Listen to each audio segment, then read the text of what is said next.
Welcome Hello, to the characterization of Macbeth. and also Yes. setting And the setting. and setting. Okay, Andreas, will you start? Yes, I will. Macbeth is a protagonist in the movie, and in the beginning of the movie, he's a nobleman who is respected by everybody. Macbeth is a great warrior when he's on the battlefield. He's bloodlust, reckless, and fury. Macbeth is told by the witches that he will become king, and after the battle, King Duncan is going to visit Macbeth's castle. Duncan will stay overnight, but Macbeth tells his wife that the king is not going to see dawn.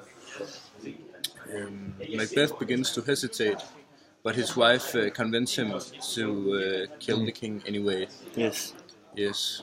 And then afterwards, after he has killed Duncan, he goes through a psychological development. Yeah. And we've put this development in the Hollywood model.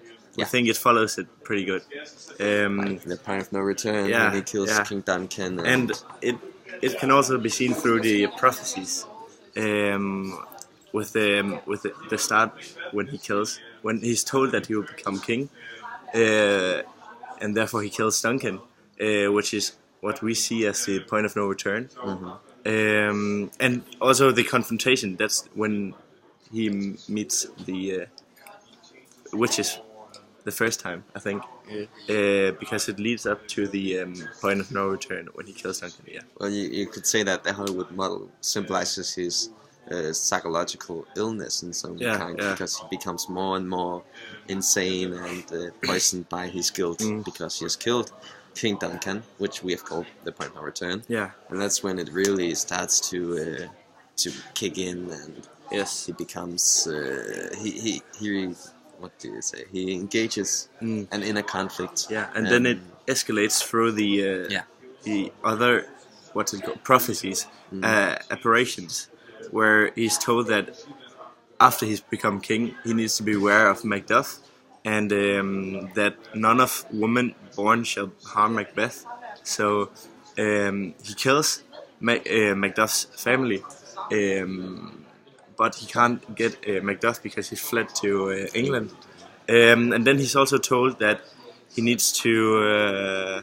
It's something that he needs to fear when the great Burnham Woods move towards his castle. Dunshire Hill.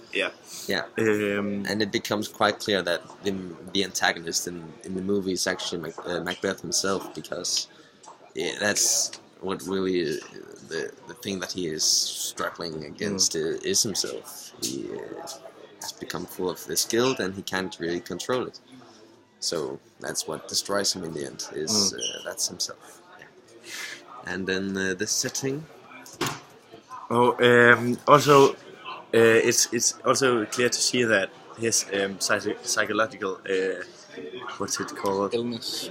It develops through his killing sprees. Oh yeah. With the burn. What's it called? Every time he kills someone. Yeah. He gets it gets worse. It gets worse. Yes. And this shows that he is a round character, and he's very dynamic because he evolves and develops throughout the movie. And, depending on what has happened, his experiences and stuff like that. Yeah. And then Setting. The setting colors, white and grey, that's Macbeth, and golden when we see the king. Contrast between Macbeth before he became king and Duncan the first time. There's a lot of red in the movie. We also see that on the film cover, and it symbolizes blood and all the killing Macbeth is doing. When Macbeth and Lady Macbeth interact with the witches, they almost have no clothes on, and that means they're vulnerable. It could also be a call for help, maybe even respect, because their social status does not mean anything in this situation.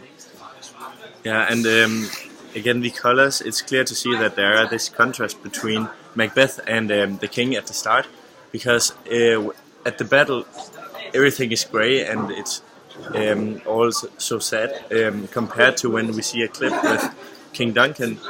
It's pretty clear that everything is like it's all golden and warm, which later when Macbeth becomes king it all gets a bit darker, which can be seen at the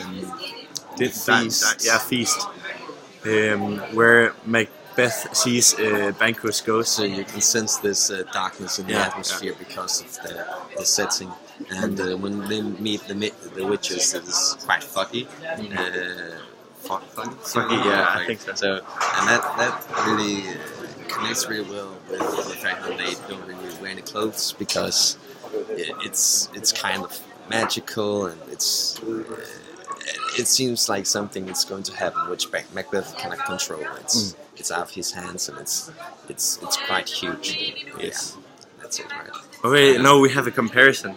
You want to say that, or between the movie a little bit, between the movie and the book? Yeah. Should I say it? Yes. Okay. In the movie, it's Lady Macbeth. In the movie, it's Macbeth that kills King Duncan, but in the book, it's Lady Macbeth. That's one big difference, and I think the visualization of his psychological development is much clearer in the movie, because his facial expressions when he interacts with his wife it's really clear that something is wrong with him, and he is struggling.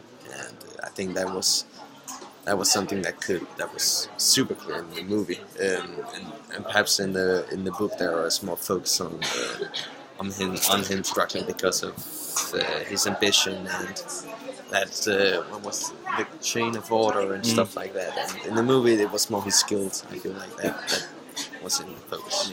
I think that was all.